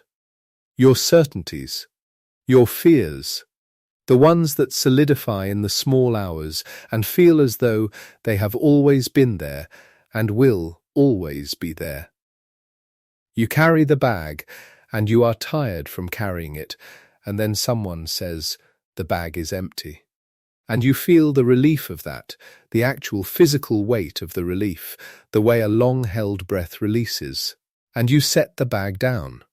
Good, but then, and this is the step most people skip.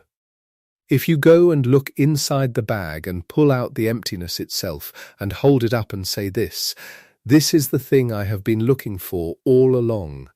This is the real and final truth. You have picked up a new bag. A lighter one, maybe, but a bag. Jnat jnat says, put that down too. Not because emptiness is false, not because the teaching has been wrong. The raft was real, it did cross the water. But you are not living on the river anymore. You do not need to build a house out of the raft. Ngrajuna states this explicitly. Emptiness is itself empty of inherent existence. And in stating it, he seals against the very trap that a concept like emptiness could create. The trap of turning a liberating insight into a new philosophical absolute, a new dogma to defend, a new certainty to carry through the dark. The teaching is medicine. Medicine is not the same as food. You take it while you are unwell. You do not take it forever, just because it once helped. When the fever breaks, you are grateful for the medicine, and you do not need it in the same way anymore. This is, if you let yourself feel it rather than analyze it, quietly generous. The sutra is not asking you to become an expert in emptiness. It is not setting up a new hierarchy in which the people who have grasped emptiness correctly are better than the people who have not. It is pointing at something that, the moment you really grasp it, releases the pointing. The moment you see what the finger is pointing toward, you stop staring at the finger. And there is something in this that maps very naturally, very gently, onto what the body and the mind need right now, in this hour, in this quietness. Because the grip that keeps us from sleep is almost always a grip on something that feels like it has inherent independent existence. A thought that seems to stand on its own, solid and urgent, not arising dependently, but just there, just real, demanding to be resolved before the night is permitted to proceed. A worry that seems permanent, a regret that seems to have always been and will always be. A question that seems to require an answer before rest is allowed. Nyat Nyat says, very gently, even the thought has no inherent existence. Even the worry arises dependently and passes dependently. Even the certainty that you must figure this out before you sleep is itself empty of self-standing essence. Put it down the same way you put the other things down. Not because it is not real, it is as real as everything else the sutra has touched, but because it is not fixed, it is not permanent. It arose, it will pass. You do not have to carry it across the night. The breath continues. The body settles a little further. The mind does what minds do. It notes this. It considers that. It turns something over briefly, and then it lets it fall. And what falls in the quiet of this room makes no sound at all. There is still the mantra. The Heart Sutra ends, both the short and the long recension, both the version that opens in Xuanzang's careful Chinese characters and the version framed at Vulture Peak, with the Buddha seated in the background of everything. It ends not with a summary, not with a conclusion, not with a lesson to carry home and practice in 7 steps. It ends with 5 words in Sanskrit that the text itself calls the great mantra, the mantra of great knowledge, the unsurpassed mantra, the mantra that is without equal, the mantra that removes all suffering. 5 words that are not explained. 5 words that are given, and then the sutra is over. Gate Gate Pragat, Prasaget Bodhisvach. Translators, scholars, practitioners across many centuries and many languages have not fully agreed on how to render this, and that disagreement is itself worth sitting with for a moment, not as a problem, not as something that needs to be resolved before you can appreciate the mantra, but as a feature, as part of what the mantra is doing. Gate, most often rendered as gone. Pragat, gone beyond or gone to the other shore. Prasagat, gone completely beyond or gone entirely to the other shore. Bodhi, awakening, sish, a ritual exclamation, something in the neighbourhood of so be it or hail, or simply a sound of completion, the way certain prayers or invocations end with a word that is less a word than a seal, less a meaning than a gesture of closing. But the verb gate is grammatically complicated in Sanskrit. It is a feminine vocative or locative form of a word related to going, and the question of whether it is addressing someone or describing a state or something else entirely is one that scholars have puzzled over for a long time. What the text says about the mantra is only this, that it removes all suffering, that it is true and not false. It does not provide a footnote, and this is entirely consistent with what the sutra has been doing all along. The mantra is not offered as a concept to grasp, it is offered as a sound to inhabit, as a movement to make internally, as something you do with the body and the breath and the voice, rather than something you understand with the analytical mind, which is fitting, because the analytical mind has just spent the entire sutra being gently, systematically, kindly relieved of everything it was holding. The image of the far shore, Pram, is one of the oldest images in Buddhist literature. The near shore is where we are. The far shore is nirvana, liberation, the other side of suffering. The river is samsara, the cycle of conditioned existence. The raft, famously in the Pali texts, is the Dharma itself, the teaching which you use to cross and then set down, not carry on your back. And the mantra is, in this reading, the sound of going. Gone, gone beyond. Gone completely beyond. The sound of the raft being set down on the far bank. But the image does something subtle here, in the context of a sleep narration, in the context of this particular hour, of this particular night. Because going to the far shore is not violent. It is not a struggle. It is a crossing. And crossings, real ones, have a quality of gradualness, of water, of the near shore becoming less defined behind you and the far shore becoming less impossible ahead of you, until at some point you are simply no longer in the same place you were, and you cannot say precisely when the crossing happened, only that it did. Sleep is like this. The crossing from wakefulness to sleep has no sharp border.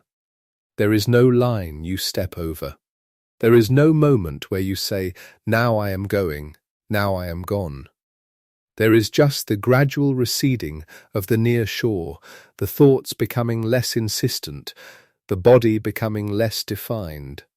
The sense of being a particular self in a particular room beginning to soften and blur, and then at some point you are elsewhere, or you are nowhere, or you are simply not available to the question of where you are, and the night does what the night does with you.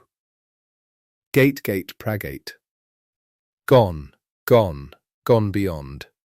Each word is a small letting go. Each syllable, spoken or simply held in the mind like a stone that warms slowly in the hand, is a small movement in the direction of the far shore. And because the sutra is not being analytical here, because it has moved out of the register of doctrine and into the register of sound, the mantra meets you somewhere the doctrinal unpacking cannot quite reach.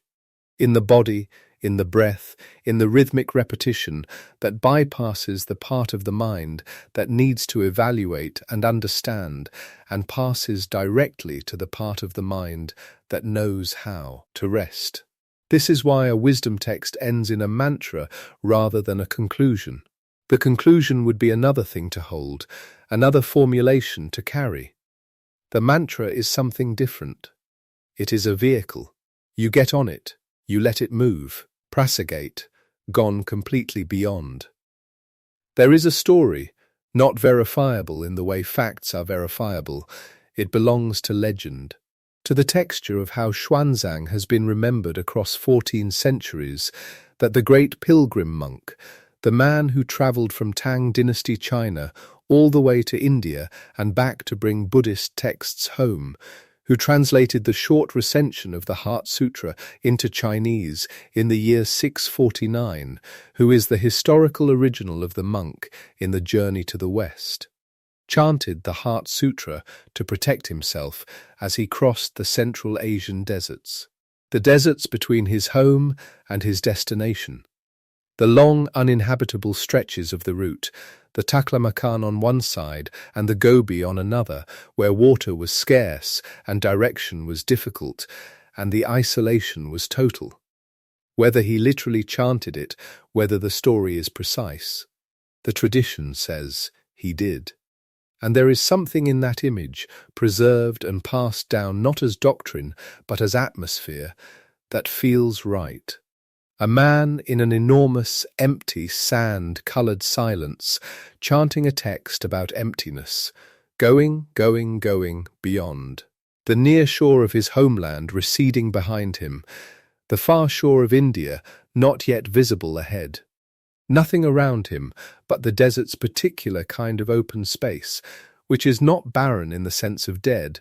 Deserts are full of their own life, their own arising and passing, but bare, stripped of the familiar, stripped of the comfortable context that tells a person where they are and who they are.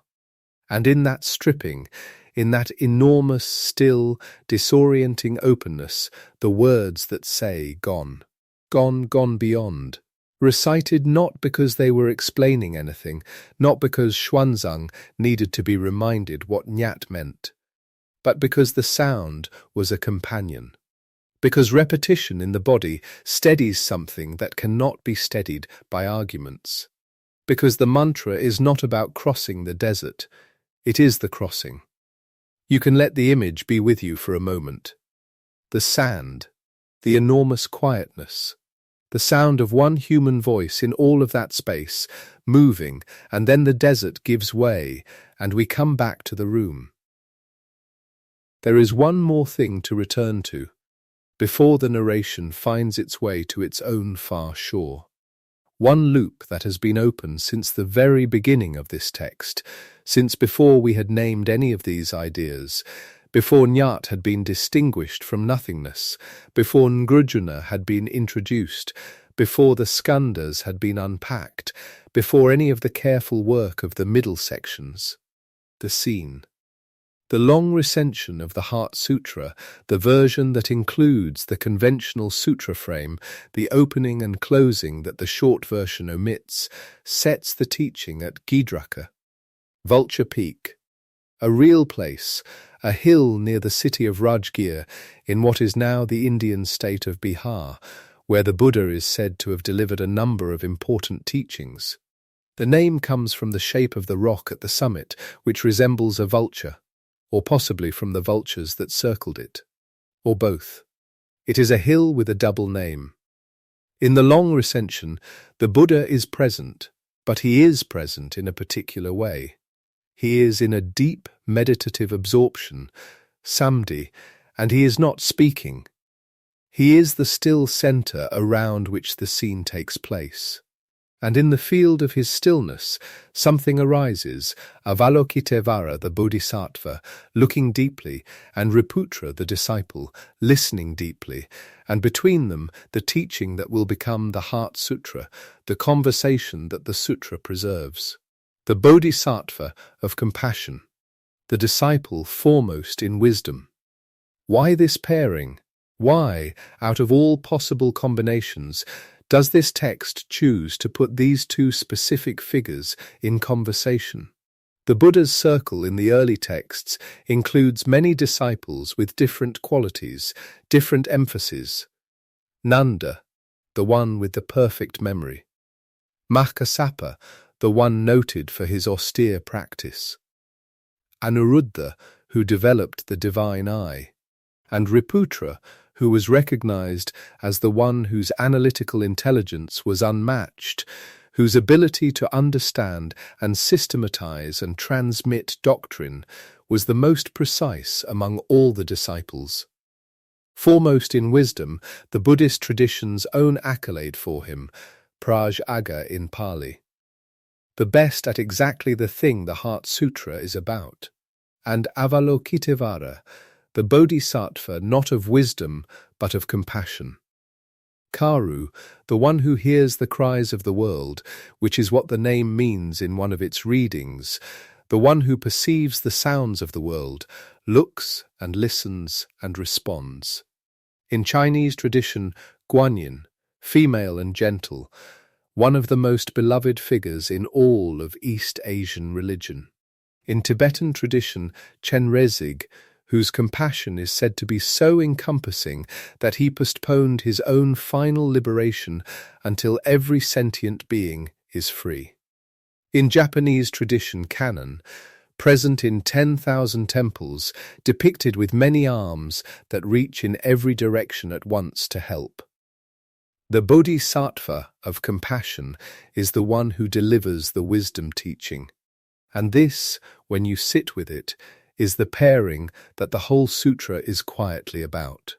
Wisdom without compassion can become cold, can become a kind of refined indifference, can become a vehicle for distance rather than presence.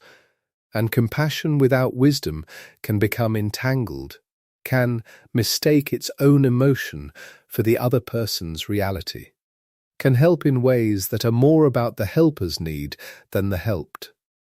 But when they meet, when the insight that nothing stands alone, that everything arises in relation, that the wall between self and other is not the fixed thing it feels like, when that insight is held by a heart that also reaches out, that also hears the cries, that also responds, something different arises. The bodhisattva of compassion knows emptiness from the inside, not as a philosophical position, not as a doctrine to be cited, but as the very condition of his boundless reaching. If Avalokiteshvara had a fixed, independent, bounded self, he could only reach so far. It is precisely his emptiness of fixed selfhood, the fact that he arises dependently, relational all the way through, that allows him to be present everywhere, to hear everything, to have 10,000 arms that each extend in a different direction without any of them being more him than the others. And he is telling this to Riputra, to the master of analysis, gently, not to humiliate or correct, but to give the gift that analysis alone, however precise, cannot fully give itself. The sutra is not saying that Riputra is wrong. He is foremost in wisdom. He has not misunderstood anything. The sutra is saying that there is a step beyond the most rigorous understanding, a step that looks like the relinquishing of rigorous understanding, but is actually its fulfillment. The letting go of the map after you know the territory so well that you no longer need it to navigate. Compassion teaching wisdom, wisdom receiving compassion. And in the long recension at the end of the scene, after Avalokiteshvara has delivered the teaching and the mantra, the Buddha comes out of his samadhi, his deep stillness, and says, "Well done." This is what the Bodhisattva has said. This is how one practices the deep perfection of wisdom. Well done. The still center confirming what arose within its stillness. The teacher endorsing the teaching that happened while he was present, but not speaking. The conversation complete, the sutra sealed, and then Vulture Peak, with its doubled name, vulture-shaped rock, or vultures circling above, and the assembly dispersing, and the text finding its way through centuries and translations, and the silk roads of Asia, and the mouths of countless people who have recited it in the early morning and the last evening of their lives. Xuanzang in his desert, carrying the text west to east. You in this room, at this hour, on this night. Each know in the Heart Sutra, no form, no feeling, no perception, no mental formations, no consciousness, no eye, no ear, no nose, no tongue, no body, no mind. There are so many of them. The sutra is almost constructed out of them. Each know is not a door slamming but a hand opening. Think of what a hand does when it grips. The muscles tighten. The tendons engage. Energy is spent, held, sustained. Gripping is work. And we do it all the time with the mind. We grip thoughts, grip worries, grip the sense of self that we want to be stable, grip the certainty that the things we are afraid of are as solid and permanent as they feel. Grip the belief that we need to resolve something before the night is permitted to rest. The grip is exhausting, and most of the time we do not know how exhausted we are by it because we have been gripping for so long that we have forgotten what it feels like to open the hand. No form, a hand opening. No feeling, a hand opening.